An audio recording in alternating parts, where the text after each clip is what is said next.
고린도전서 1장 21절 한 절의 말씀입니다. 우리 다 같이 한 목소리로 함께 읽겠습니다. 고린도전서 1장 21절 말씀입니다. 우리 다 같이 한 목소리로 함께 읽습니다. 하나님의 지혜에 있어서는 이 세상이 자기의 지혜로 하나님을 알지 못하므로 하나님께서 전도에 미련한 것으로 믿는 자들을 구원하시기를 기뻐하셨도다. 아멘. 캄보디아 이제 당회 파송 헌신 예배에 어떤 말씀을 전해야 할지에 대한 좀 고민이 있었습니다. 우리가 하나님의 뜻을 알고 하나님께서 기뻐하시는 일이 무엇인지 잘 알매도 불구하고 그 좀 선명한 뜻을 좀 발견하면 좋겠다라는 마음으로 말씀을 좀 준비하게 되었습니다. 우리가 오늘 말씀의 제목을 먼저 다 같이 한 목소리로 읽겠습니다. 함께 있습니다. 하나님이 기뻐하시는 일. 우리가 살다 보면 누군가가 이해되지 않는 행동을 할 때 있죠. 이해되지 않는 행동을 할 때, 야, 저 사람은 왜 이렇게 저렇게 미련한 짓을 할까? 이런 얘기 혹시 해보신 분도 계실 수 있고 들어보신 분도 계실 수 있습니다. 세상에 손해보지 않는 것을 세상의 이치로 지혜라고 얘기하더라고요. 그리고 적은 수고로 많은 결과를 얻는 것이 현명한 삶이라고 이야기합니다. 근데 참 세상의 기준으로 보면 우리가 교회 안에서 하는 전도나 선교는 참 미련한 것처럼 보일 수 있습니다. 시간을 들이고 많은 물질을 들이고 그리고 우리나라가 아니라 비행기를 타고 다른 하나님을 모르는 그 나라들을 우리가 찾아서 갑니다. 낯선 언어와 낯선 문화 속으로 들어갑니다. 그리고 뭔가 수고한다고 해서 당장 열매가 보이는 것도 아닙니다. 그래서 세상은 우리에게 질문을 던져요. 그 돈이면 다른 일을 해보지.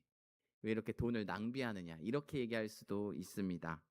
근데 오늘 본문은 여러분 우리에게 다르게 이야기합니다. 21절 말씀 우리 다시 한번 읽도록 하겠습니다. 하나님의 지혜에 있어서는 이 세상이 자기의 지혜로 하나님을 알지 못하므로 하나님께서 전도에 미련한 것으로 믿는 자들을 구원하시기를 기뻐하셨도다. 아멘. 사람들은 우리가 복음을 전하는 것을 때로는 미련하다라고 얘기합니다. 선교를 간다고 하면 더 그렇게 얘기할 수도 있습니다. 근데 하나님의 마음은 믿는 자들을 구원하시기를 기뻐하시는 하나님의 마음을 더 크게 말씀합니다. 그러니까 사람들은 우리를 어리석다라고 이야기할 수 있지만 하나님께서는 그 복음을 전하는 일을 선교하는 일을 기뻐하신다. 그것을 구원의 통로로 여기신다는 겁니다. 우리 장로님께서 잘 설명해 주셨지만 이번에 이제 당회에서 캄보디아를 방문합니다. 목적은 두 가지입니다. 그 첫 번째는 캄보디아 땅 가운데 이제 우리 교회에서 세울 수 있는 그 교회 장소를 당회에서 함께 탐방합니다.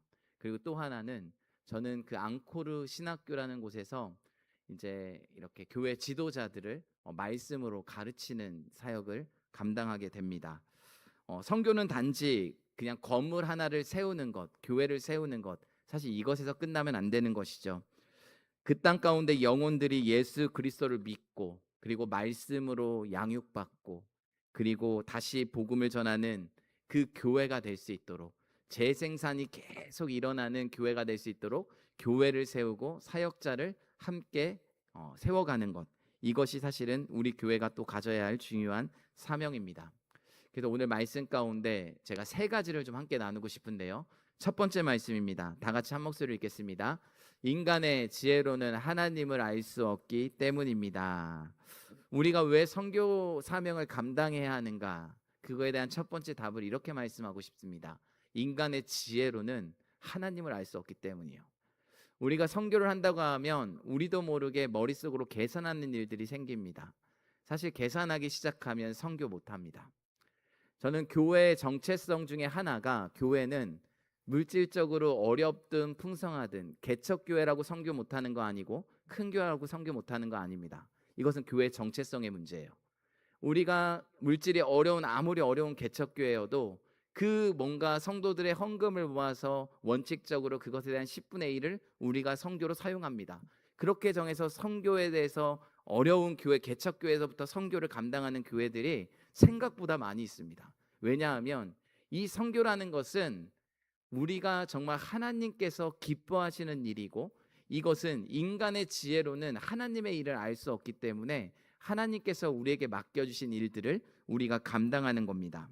오늘 본문 전반부에 이렇게 말씀하죠. 오늘 본문에 보면 이 세상이 자기의 지혜로 하나님을 알지 못하므로, 이 세상에 아무리 과학이 발전하고 아무리 놀라울 정도로 지식이 고도로 발전한다 하더라도 여러분, 인간의 지혜로만으로는 하나님을 온전히 알 수 없다라는 거예요. 우리 인간은 하나님의 피조물입니다. 피조물이 하나님에 대해서 어떻게 다 온전히 알 수 있겠습니까? 인간이 가진 얇은 지식과 그 이성으로는 온전한 하나님을 알 수가 없습니다. 그래서 하나님께서는 우리가 하나님 앞에 나아갈 수 없기 때문에 하나님께서 우리 수준에 맞춰서 찾아오신 거예요. 그게 성육신하신 겁니다. 우리가 아무리 제가 하나님을 알고 싶습니다, 만나고 싶습니다, 우리의 노력이요, 우리의 힘으로만 불가능하다는 거예요. 그래서 하나님께서는 우리의 수준에 맞춰서 자신을 인간의 몸을 입고 이 땅 가운데 성육신하셨습니다. 여러분, 우리는 그 하나님께서 우리에게 먼저 찾아오셨기 때문에 요한복음 1장 14절에는 이렇게 말씀합니다. 다 같이 한 목소리로 읽겠습니다. 말씀이 육신되어 우리 가운데 거하심에 우리가 그의 영광을 보니 아버지의 독생자의 영광이요 은혜와 진리가 충만하더라. 아멘. 우리가 하나님을 발견한 것이 아니라 말씀이 육신되어 우리 가운데 거하셨다라는 거예요. 그러니까 하나님께서 은혜로 우리 가운데 그 자신을 드러내셨다라는 겁니다. 그리고 요한복음 1장 5절에는 이렇게 기록합니다. 한 목소리로 읽습니다. 빛이 어둠에 비치되 어둠이 깨닫지 못하더라. 여러분, 이 말씀은 너무나도 중요한 말씀이죠. 빛 대신 예수 그리스도가 이 땅 가운데서 빛을 비치는데 어둠은 이 빛을 깨닫지 못한다라는 거예요. 즉 인간의 구원은 우리의 노력으로 지혜로 얻어지는 것이 아님을 말씀하는 겁니다. 말씀은 여러분 우리의 심령을 조명하고 그 성령께서 그 말씀을 통해서 우리 가운데 역사하실 때, 전적으로 역사할 때 사실 우리가 그 예수 그리스도를 아버지라 부를 수도 있는 거고, 그 살아있는 하나님의 말씀을 통해서 예수 그리스도를 만날 수 있는 것입니다. 우리도 여러분 복음을 가지고 선교지에 가서 전하는 이유가 여기에 있어요. 선교지에 있는 다른 여러분 문화권, 언어권에 있는 하나님을 모르는 많은 영혼들이 있죠. 그들에게 우리가 복음을 전하는 이유는 여러분 그들이 우리보다 부족해서 하나님을 모르기 때문에가 아니에요. 그들이 우리보다 뭔가 경제적으로 못 살기 때문에가 아닙니다. 모든 인간은 죄로 말미암아 스스로 하나님을 알 수 없기 때문에 우리가 예수 그리스도를 전하는 겁니다. 사실 우리도 누군가를 통해서 복음을 듣게 되었죠. 모태신앙으로 신앙생활 하신 분들도 계시지만 누군가를 통해서 여러분이 복음을 듣게 되고 그 복음의 빛이 계속 여러분의 마음을 노크하고 어느 순간 여러분의 어둠 가운데 가득했던 우리 마음 가운데 한 줄기의 빛을 보자 성령의 역사로 말미암아 우리가 예수 그리스도를 아버지라 고백할 수 있게 된 거 아니겠습니까? 마찬가지라는 겁니다. 우리가 그 사랑의 빚진 자로 아직 하나님을 모르는 그 영혼들을 찾아 주님의 마음으로 사랑의 빚진 자로 그 사랑을 나누며 전하는 겁니다. 그래서 우리가 해야 할 것은 그곳에 많은 사람들이 모여서 복음이 전해질 수 있도록 교회가 세워져야 하고, 교회가 세워지는 것으로 끝나는 것이 아니라 바른 진리의 말씀들이 선포될 수 있도록 지도자들을 교육시켜야 한다는 거예요. 이것이 바로 우리 교회가 감당해야 할 인간의 지혜로는 하나님을 알 수 없는 하나님의 일하심의 방식이라는 겁니다. 여러분, 두 번째 말씀입니다. 우리 다 같이 한 목소리로 읽습니다. 하나님께서는 우리의 순종을 통해 일하시기 때문입니다. 고린도전서 1장 18절 말씀에는 이렇게 기록합니다. 한 목소리로 읽겠습니다. 십자가의 도가 멸망하는 자들에게는 미련한 것이요 구원받는 우리에게는 하나님의 능력이라. 아멘. 오전에도 말씀을 나눴지만 그 당시에 십자가는 사람들에게 미련한 것처럼 보였어요. 저주의 상징, 실패, 그게 십자가였습니다. 하나님의 아들이 붙잡히시고 채찍에 맞으시고 십자가에 못 박혀 죽으셨습니다. 세상은 묻습니다. 그렇게 십자가 저주의 상징, 실패의 상징에서 죽은 사람이 어떻게 너희들을 구원할 수 있겠냐고. 그러나 세상이 미련하다고 말하는 십자가가 구원받는 우리에게는 성경이 뭐라고 기록하죠? 하나님의 능력이라는 거예요. 예수 그리스도께서 십자가에 못 박혀 죽으심으로 저와 여러분에게 새 생명을 허락하셨습니다. 이 세상에 있는 어둠의 영들, 사단의 머리를 깨트려 버리신 사건이 바로 십자가의 죽으심과 부활이라는 거예요. 그것이 예수 그리스도를 믿는 우리에게는 하나님의 능력이라는 겁니다. 그리고 하나님께서는 이 복음을 통해, 이 복음을 사람들을 통해서 전하시는데, 로마서 10장 13절부터 15절에는 이렇게 기록합니다. 한 목소리로 읽겠습니다. 누구든지 주의 이름을 부르는 자는 구원을 받으리라. 그런즉 그들이 믿지 아니하는 일을 어찌 부르리요? 듣지도 못하는 일을 어찌 믿으리요? 전파하는 자가 없이 어찌 들으리요? 보내심을 받지 아니하였으면 어찌 전파하리요? 기록된 바 아름답도다. 좋은 소식을 전하는 자들의 발이여 함과 같으니라. 아멘. 믿으려면 뭐 하라는 거죠? 들어야 한다는 거예요. 들으려면 뭐 한다는 거죠? 전하는 사람이 있어야 한다는 거예요. 전하려면 뭐라는 거죠? 보내심을 받은 자가 있어야 한다는 거예요. 이것이 뭐니까 하나님은 우리 한 사람을 통해서 일하신다는 겁니다. 이게 복음이 전해지는 방법이에요. 복음을 믿으려면 들음에서, 믿음은 들음에서 나기 때문에 복음을 들어야 하고, 들으려면 누군가는 우리에게 복음을 전해주는 사람이 있어야 하고, 전하려면 보내심을 받은 사람이 있어야 한다는 겁니다. 이 일을 누가 기뻐하신다고요? 하나님께서 기뻐하신다는 거예요. 말씀의 세 절이 긴 것 같지만 핵심은 바로 이겁니다. 그래서 디모데후서 2장 2절에는 바울은 디모데에게 이렇게 말합니다. 한 목소리로 읽겠습니다.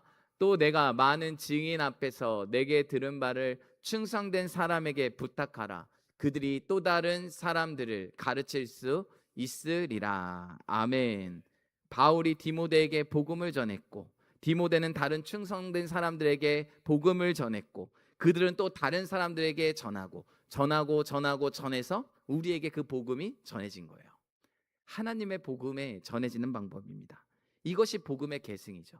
그래서 교회가 필요한 것이고, 그 교회에서 훈련된 사역자들이 필요한 것이고, 그 사역자들 통해서 복음이 전해지고 복음의 계승이 일어난다는 성경의 교회의 존재의 목적을 이렇게 말씀하고 있는 겁니다.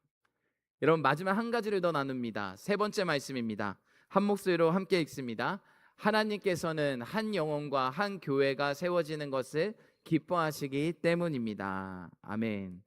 오늘 읽은 본문 21절 마지막 말씀을 보면 믿는 자들을 구원하시기를 어떻게 하셨다고요?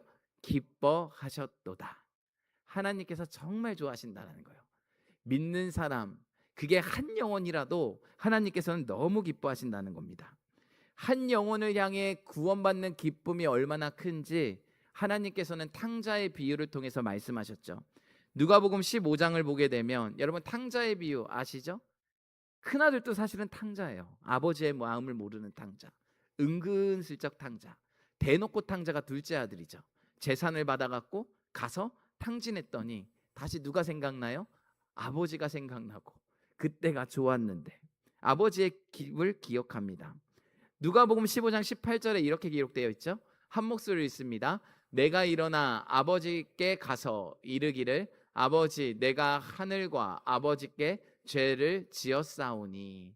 처음부터 이 아버지의 마음을 알았으면 얼마나 좋았을까요? 근데 결국은 아버지의 마음을 깨닫게 됩니다. 그런데 아들이 아직도 그 먼 곳에서 고생하고 있을까봐 기다리는 아버지의 모습을 또 이렇게 기록하죠. 누가복음 15장 20절입니다. 함께 읽겠습니다. 이에 일어나서 아버지께로 돌아가니라. 아직도 거리가 먼데 아버지가 그를 보고 치근히 여겨 달려가 목을 안고 입을 맞추니. 아버지가 아들을 먼저 본 거예요. 어떻게 보였을까요? 항상 기다렸기 때문에. 오늘은 오려나, 내일은 오려나. 근데 보니까 와요. 그러니까 그 걸어오는 모습만 봐도 누가 알죠? 아버지는 이 아들을 알았다라는 겁니다. 그리고 아들을 안고 입맞춥니다. 그리고 종들에게 말하죠. 22절입니다. 함께 있습니다. 아버지는 종들에게 이르되 제일 좋은 옷을 내어다가 입히고 손에 가락지를 끼우고 발에 신을 신기라. 제일 좋은 것. 이게 뭐냐면 너가 원래 어떠한 존재인지를 확인시켜 주는 거예요. 너의 정체성은 이거야. 너는 나의 이런 사랑하는 아들이었어. 그래서 손에 가락지도 끼워주고 신발도 입혀주고 너의 본래의 모습으로 회복하라는 겁니다. 그리고 이렇게 선언하죠. 24절입니다. 함께 있습니다. 이내 아들은 죽었다가 다시 살아났으며 내가 잃었다가 다시 얻었노라 하니 그들이 즐거워하였더라. 아멘. 한 영혼을 향한 누구의 마음입니까? 아버지의 마음이 이렇다는 거예요. 한 영혼을 향한. 우리는 때로는 숫자를 봅니다. 숫자.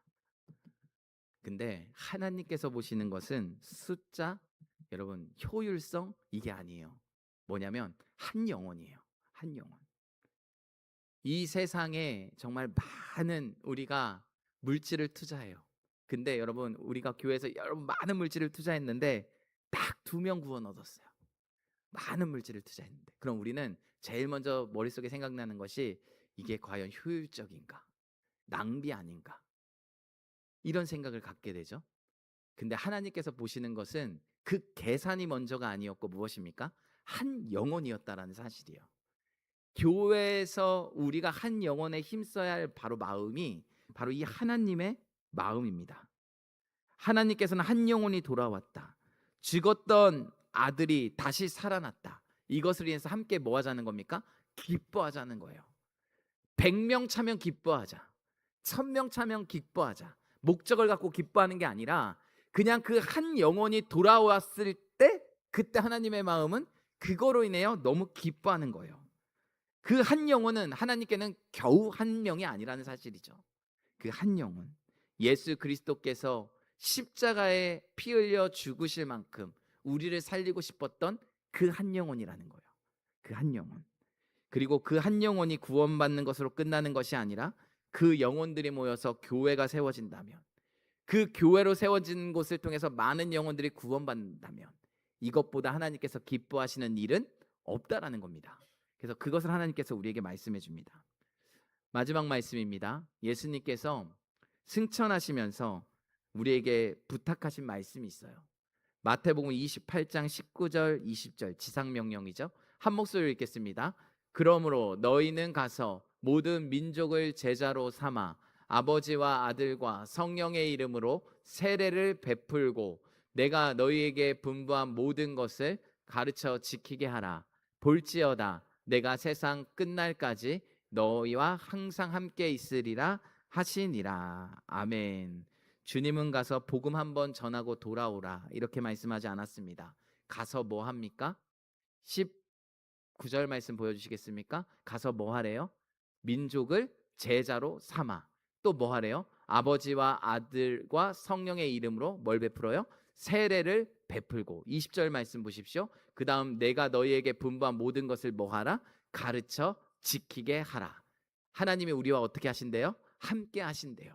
이게 바로 하나님께서 우리에게 명령한 겁니다. 여러분 그러므로 복음은요 한 번 전하고 오는 게 끝나면 안 돼요.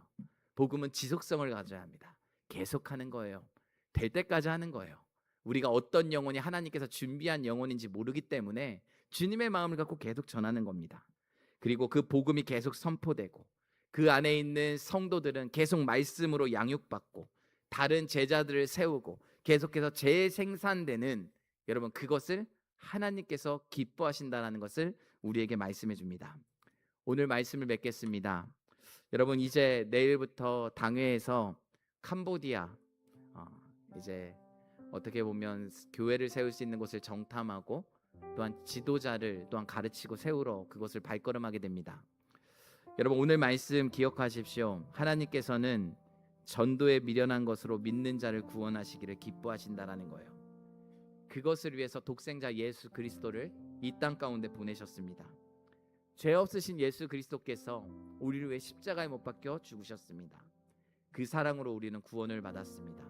그러므로 이제 그 사랑의 빚진 자가 되어 우리도 그 하나님의 사랑을 나누며 전할 수 있는 자리로 가야 한다라는 거예요. 캄보디아에 교회가 세워지고 현지 목회자와 신학생들을 말씀으로 세워지고 그들을 통해 또 다른 성도와 또 다른 성도와 말씀을 가르치는 자들이 세워지고 여러분 가는 사람이 믿음을 가지고 가고 보내는 사람은 기쁨으로 기도하며 파송할 수 있어야 합니다.